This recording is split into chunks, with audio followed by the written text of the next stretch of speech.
Hey guys, this is Hell Hades. This is a Raid Shadow Legends video. Guys, I want to do a blessings tier list. Okay, this is quite a tricky subject to talk about because it's pretty situational, right? It depends where am I going to use somebody, what blessing am I going to put on someone? Well, what are you doing with them? So this blessings tier list, I'm going to go through and rate the different blessings that are in the game. And you can kind of see them all here under skills, under blessings now. As soon as you awaken someone, you can start to add a blessing for them. They've got rare, they've got epic, and they've got legendary blessings. Something which I will try and kind of talk through as we do it and take into account are the stats that you get alongside blessings as well. Yeah, and sometimes the stats might be worth more than the blessing themselves. So we're going to talk about that type of stuff. And as I go through and kind of start to throw them on a tier list, I'm also going to talk about areas of the game that I think they're relevant for. So don't just jump to the end where the tier list finishes and say, oh, that one's S tier, I'll go and pop it on, because it might be absolutely trash for what you're trying to do. And in the same vein, our champion pages on hellhades.com, which are these. We've got a champion page for every single champion. Come check it out if you haven't already. You can literally search any champion in the game and you'll kind of see my view, my rating, my bio, all that type of stuff. We are working out a way at the moment. You know, we've got like masteries down here. We want a section down here as well for blessings. And we're trying to just understand how we're going to format it, because it might be this is the best in class blessing for arena. This is the best in class blessing for clan boss. But then you've got some blessings that once one of those is on your team, you don't want anyone else to have that. So it's really difficult to put it on a champion page because it totally depends what you're going to do with that champion. Okay, so I'm going to be adding it onto this tier list as we go, and then we're kind of get a feel for how many S tier, A tier, B tier, C tier, whatever different blessings we've got. Let's start off then with the rare ones. Indomitable Spirit. And don't forget, rare blessings can only go on rare champions, whereas epics can have epics and rare blessings. Legendary champions can have any blessings. So some of them might seem absolutely trash, but if you're using a rare, you've got to give them a blessing. Means you may as well like have an understanding of what these blessings are like against their kind of tier of other blessings. I know some probably end game content creators will just be looking at them and saying, they're all trash, don't use rare stuff. Well, a lot of us still use rares. Yeah, my free to play, I still use rares. People that are newer to the game, you're going to be using rares. So you still need to kind of have a feel of where they sit against the other rare blessings. So we've got here then the Indomitable Spirit. Basically, if you get a 6-star, and obviously they scale up better the more stars you've got, you will gain speed, accuracy, and defense, and HP. That's a lot of stats, by the way. Yeah? 5 speed, 30 accuracy, 1000 HP, 200 defense. If you don't even care about the debuff block as part of the skill, so a chance of blocking any stun, sleep, and fear, if you don't care about that, then you can just pick up a bunch of stats, but you kind of get those with the other ones anyway. The actual ability at 6-star, 20% chance of blocking any of these.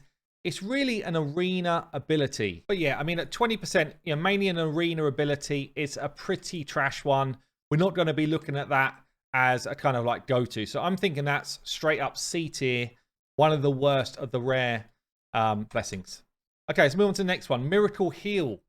So Miracle Heal, chance to restore a portion of any destroyed HP whenever this champion heals himself or an ally. The amount of HP restored is equal to the percentage of the heal. The only place where I'd see you using this is probably against some of the Doom Tower like waves where they're destroying your base HP. And, you might put it on someone, a healer like a Rector or something like that, who whenever they heal, they've got a chance to top it back up. Or Hydra. And I think for those areas, look, it's an okay ability, but I'm saying that's going to be like a B tier ability. So we've got Dark Resolve next. This is similar to the one we've already spoken about here, the Indomitable Spirit, but it's for Freeze, Provoke, and True Fear. So again, you've got a chance to basically stop these debuffs landing on you. I guess there's different use cases in terms of where you might use it. So Freeze, specifically, you might put it on someone against Sorath. Provoke, maybe you want to stop being provoked against Hydra, whatever. But generally, it's probably based as an arena type of thing. You do get the HP, resistance, and speed as stats.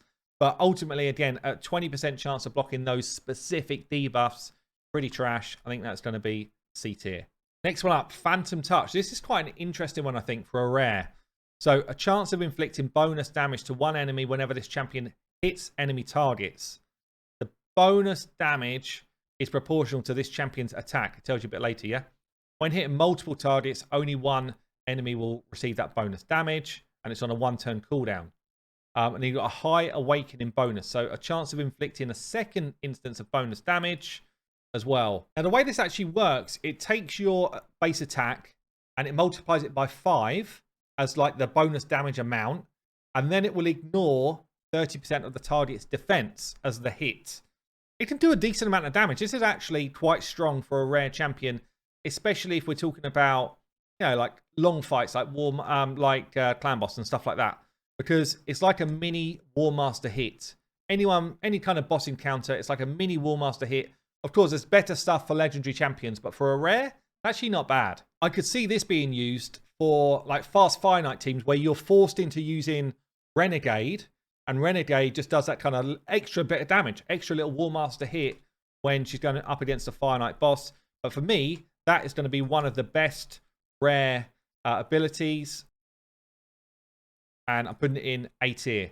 Okay, let's move on to the next set. We've got the War ones. Hero Soul.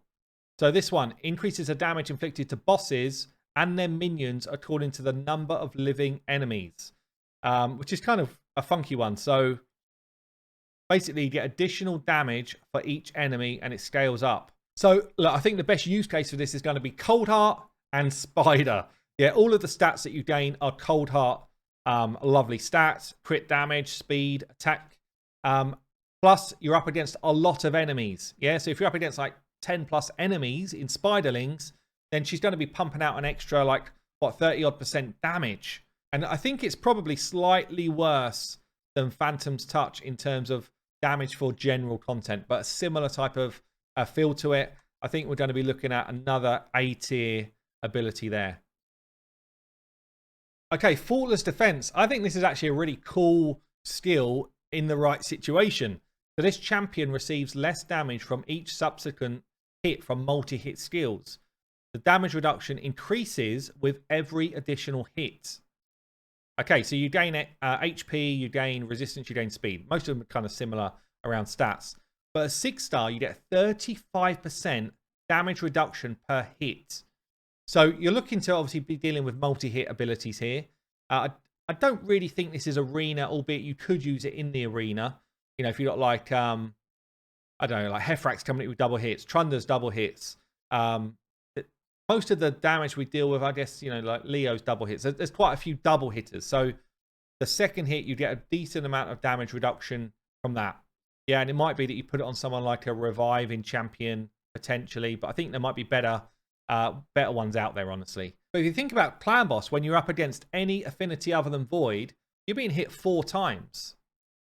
Yeah, so if you're taking like 35% damage reduction the first time, and the next time it will be 35% of what's left of the 65%, 35% of what's left, 35. Like on the 4th hit, you're going to be reducing the damage by a ton on the AoEs, like a ton.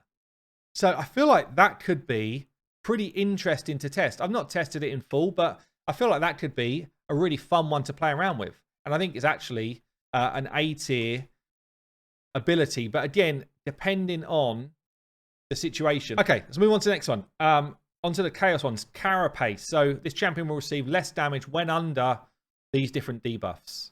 Yeah, so I guess the damage received, or damage reduction, 30%. It's actually a reasonable amount again. I guess you just got to kind of think about where these might be coming in. Soraf is a good example. Let me just say I wrote some notes. In the arena, yeah. You might be taking stuns, fears, true fears in faction wars quite a lot. So if you've got someone who's just like a, you know, someone who's like a budget faction war champion that just comes in for a job, then actually you just want to keep them alive, you know, till you get your 3 stars. Carapace could come in there. I think it's not going to be like a top tier thing. It's going to be like a B tier, but in the right situation can be pretty useful. So what I like about blessings, by the way, it's about thinking of, you know, where am I going to use someone? What do I want them to do? Next one up, Survival Instinct. Partially fills this champion's turn meter whenever a debuff is placed on them or spread to them. and it occurs once per enemy turn. So you can't ever get more than the maximum 10% turn meter fill. 10% is not bad.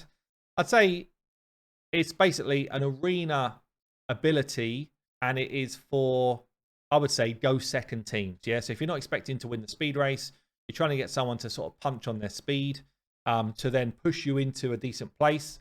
So it'd probably be like your cleanser or your debuffer, whatever, someone who you need to kind of jump in and get your team moving. So feels like it could be pretty useful for rares. Again, it will get outscaled a bit later on, but I think that's going to be a B tier for rare champions. Let's move on to the epic ones then. So back to the light. Iron Will decreases the damage this champion receives from enemy skills activated by other skills, or when enemies inflict damage when it's not their turn. So think about this.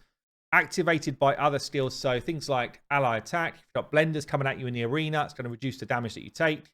If you've got skills that are activated, like, I guess, a rotor's cut in and he comes in and smacks you, I guess that's going to work. I'm not sure, actually. Hefrak's got an ability like a passive. If someone dies on the team, an activated skill will come in.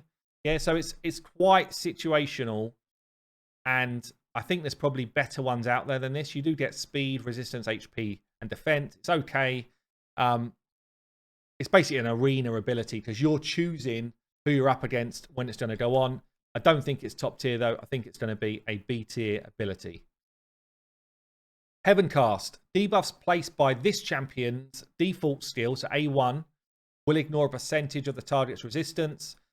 So think about it. A1 champions, it's going to be champions that are doing things like decreased attack, decreased defense against bosses. I guess there might be a call for it in the arena, but I can't really see it being that likely.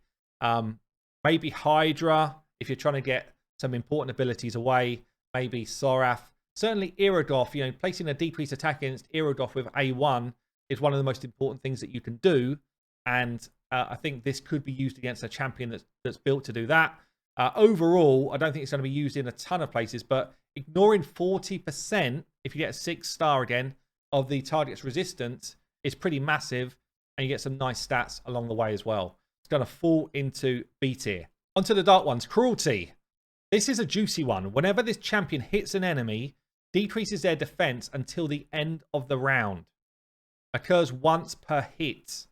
So multi-hitters will get it on quicker. It's only worth having one person on your team with this ability because they do not stack. Or they do stack, but they only stack to the same maximum level. This is really for fights where you've got a long fight. Or you might have it on, I guess, in the arena potentially. But it feels like it's long fights to me because you can only get up to up to 20% against bosses, 40% against champions in terms of the defense drop. I guess there could be a call for 2 champions having it on and trying to stack it fast. But for me, it feels like it fits clan boss, Hydra, like long fights. Long fights, you're just going to get a straight damage improvement over time. It's an epic one.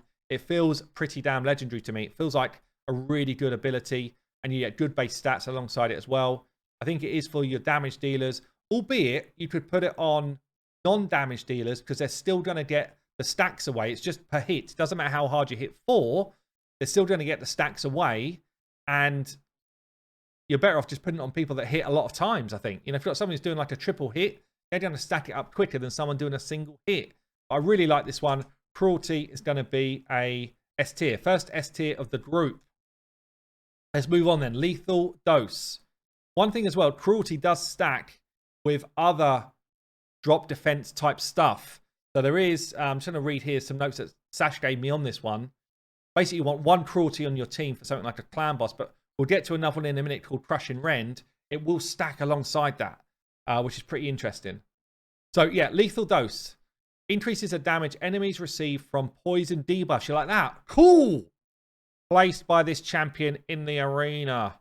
Arena's not really the go-to for poison.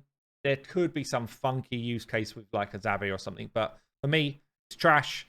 You might want to just consider the stats you gain, right? So if you particularly need a chunk of accuracy, yeah, 40 more accuracy, 7 speed, 400 attack for an epic champion.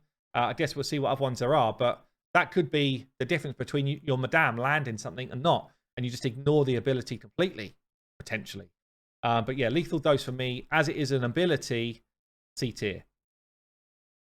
Okay, let's move on to the war ones. Commanding Presence. Strengthens your team's aura. This is cool.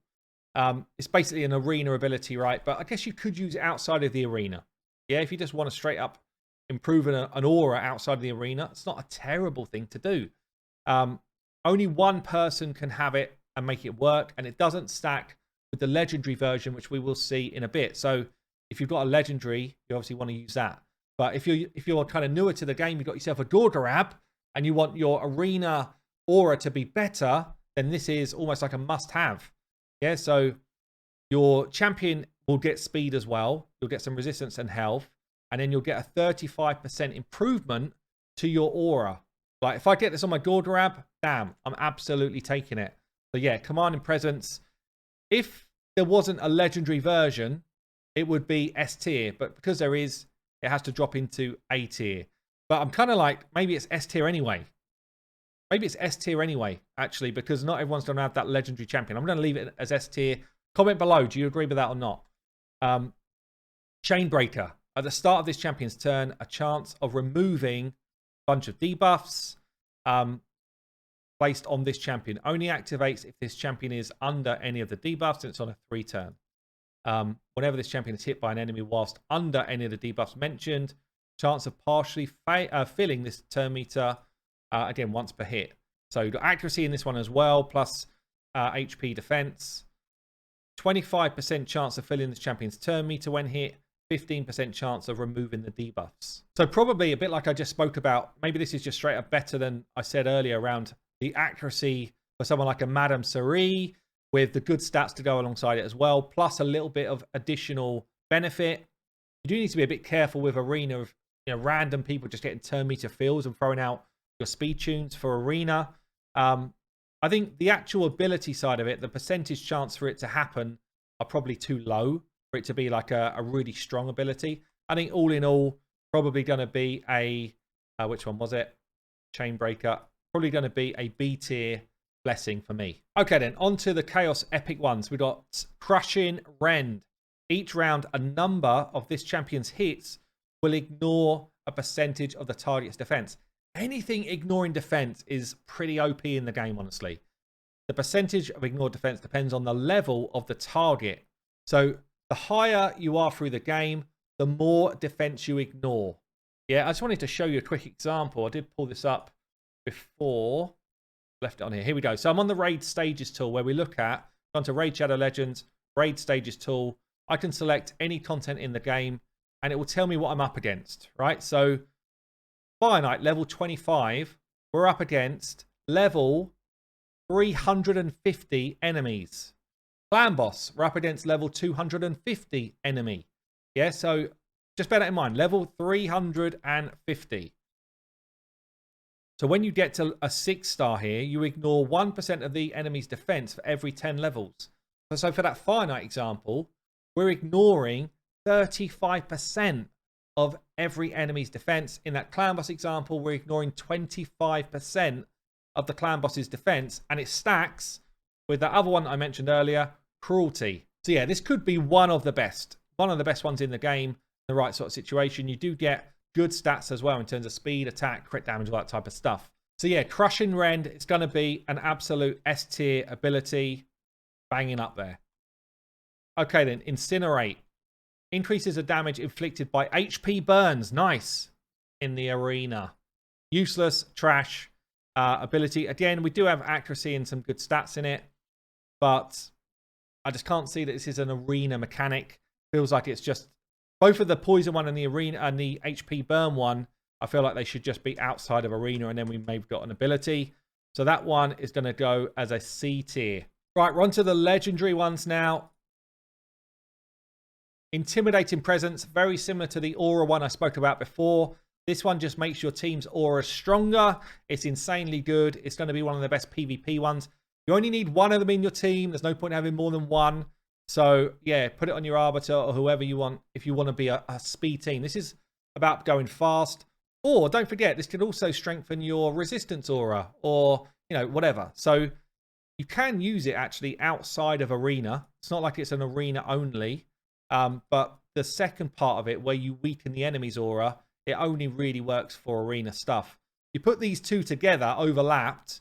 Certainly in the early days, when not many people don't have these skills, it is a significant advantage. Yeah? Strengthen your aura by 35%, weaken the enemies by 20%. It's a massive swing, plus you're gaining a ton of speed. Like, this is a massive one for any speed champion. This is going to be an absolute easy slam dunk S tier ability. Lightning Cage. This is quite a weird one, quite an interesting one as well. Could be pretty OP. I'd say it's kind of arena only, really. So whenever an enemy receives a buff or has a turn meter fill, happens all the time, right? It's in the arena, for at least. Places one lightning orb stack on this champion. When activated, basically will, when activated, randomly protects one other active buff from being removed. Yeah, so protected buffs are really frustrating to deal with. That's why bolster set's so good. That's why net crit's so good. It's why protection set's so good. Like, protecting buffs is massive, especially if you're protecting them on a very high damage dealer. Yeah, so like a Rotus or I think now the sort of Cupidus Venus combo is really popular again. Yeah, anyone Trunder, whoever your damage dealer is, this is pretty damn OP. After activation, the lightning orb stack disappears. You can have a maximum of 3 rolling at a time. So it's almost like an anti-Sifi or, that type of champion, or Arbiter. You get 2. Yeah, you get a turn meter fill and a buff. So it's definitely going to be well used in the arena. There is a bit of a damage hit as well. The damage hit is not that much. It's not really what you're using it for. It's more about the buff protection. And you get some good stats, and the stats are based on attacking type stuff. For me, this one, I was kind of like toying between S tier and A tier. I do think it's going to be S tier. Yeah, for arena. Let's have a look then at the dark ones. Temporal Chains decreases each enemy's speed for each active buff they're under. Again, it feels pretty arena, right? It's an arena-focused one. The trouble with this one for me is once they've got all of these buffs up, it probably means they were already beating you anyway, and you're in trouble. Yeah? High awakening bonus. Whenever an enemy receives a third active buff, anti-Sifi, instantly decreases the turn meter of all enemies by a certain amount. So if you're on the kind of max one here, you get a turn meter reduction of 15%. For arena, it's okay. I was wondering, is it something that's not bad for Hydra as well? You wouldn't get the turn meter decrease, but you would get the decreased speed. Decreased speed debuff is really impactful on Hydra, so I'd imagine that straight up decreasing the Hydra speed is going to be good as well. And at the max level, you can kind of decrease the Hydra speed by up to 15%. Stack that with a decreased speed as well. Maybe you've got something going on there. The trouble is, when Hydra's getting this many buffs, you're probably in trouble anyway. So it feels like it's pretty aimed at arena for me. So I'm kind of torn between S tier and A tier on this one. I think situationally it could be S tier if you've got like Duchess teams, Sifi teams, that type of stuff. I think generally it's going to be an A tier blessing. And then we've got Ward of the Fallen here. So I like this one a lot, by the way. Start each round with a number of bone armor stacks. Each bone armor stack decreases the damage that whoever's wearing this will take. Up to 3 stacks at once. When you get higher up, deals bonus damage to each enemy hit by this champion. So it's a bonus for the hits that you're doing, and you get a damage reduction for the amount of stacks you've got up, which is pretty nutty as well. Bonus damage will not be inflicted when damaging enemies through mastery, so it's got to be the physical hits.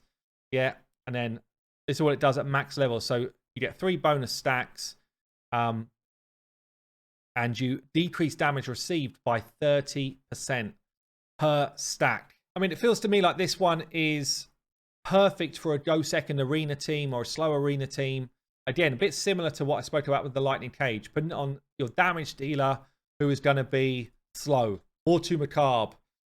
People like Cupidus. Who else we got? Candy.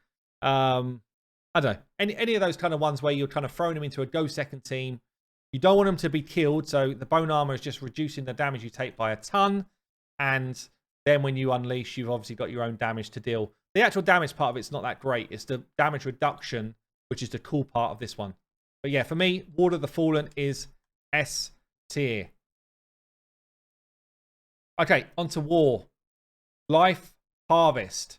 Destroys a portion of revived enemies' max HP whenever they are revived. Feels pretty weak to me. So if you've got an arena, this feels like arena only. If you've got an arena team that's constantly got people reviving, I guess situationally it could be okay. You get a 15% turn meter fill as well. Get some okay base stats. I mean, I would only use it on somebody like an arena tank, potentially. And, you know, someone who's got like a different use case, because the stats are very tanky anyway. But for me, very situational and probably at best B tier.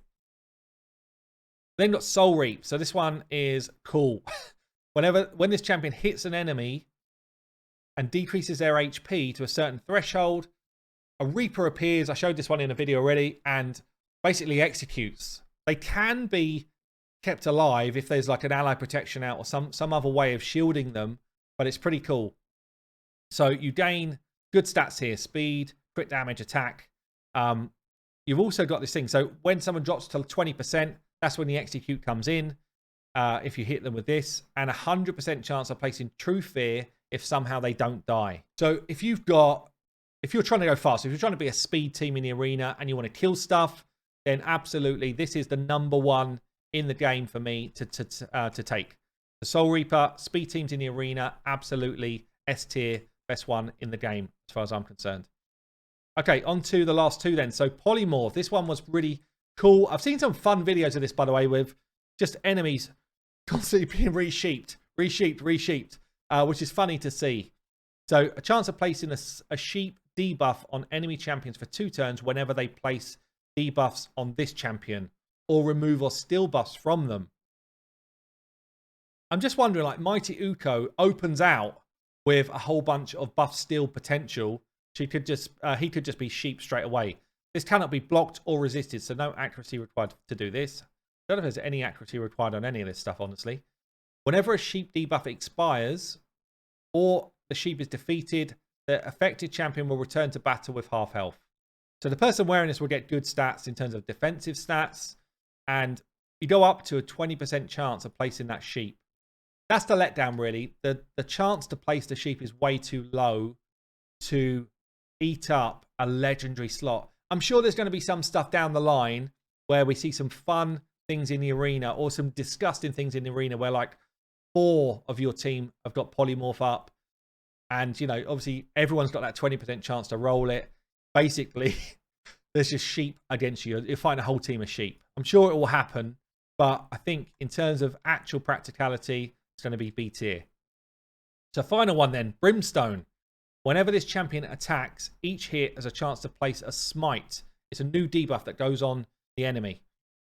Champions under the smite debuff will be hit by a meteorite when they use an active skill. It says champions, but it's also bosses. The meteorite inflicts damage equal to 25% of the affected champion's max HP. It will also inflict damage to other enemy champions equal to 5% of their max HP. Only one smite debuff can be on per team. So there's only point in having one of these on your team. There's no point in having multiple people with smite. It will be a bit like having multiple geomancers in your team. You'd only ever have the one active debuff rolling. But it is pretty damn insane. 100% chance of placing a smite if you got it at 6-star, plus all these extra stats. And I can tell you now, against bosses, this does a ton of damage. It does 250,000 damage every time the clan boss does an active ability. I don't think this is an arena ability, although it kind of reads like it is. I think it is a PvE ability, and I think one person on your team should have this all the time. I think it is an absolutely insane amount of additional damage that you can get if you're running smite on your team. Irrelevant, really, of who you're putting it on, because it's just a straight damage hit. Yeah, it's a straight damage hit that will... There's no like, oh, I need to check enemy's defense or anything. It's just straight damage. It won't crit or anything like that. It's just pure a damage smack. A bit like having a juicy size Warmaster proccing. Yeah, so it doesn't matter who's got it on. It could be your tankiest champion if you want, but one person on your team should have this on for PvE content, and it's absolutely going to finish the tier list off with another S tier blessing. There you go, guys. Let me know which ones you think I've got drastically wrong. We're going to be putting an article based on this on the on hellhades.com, and we will update it over time as more people kind of play around with this stuff and find out some cool interactions. But yeah, that's my blessings tier list. I've been Hell Hades. I'll see you later.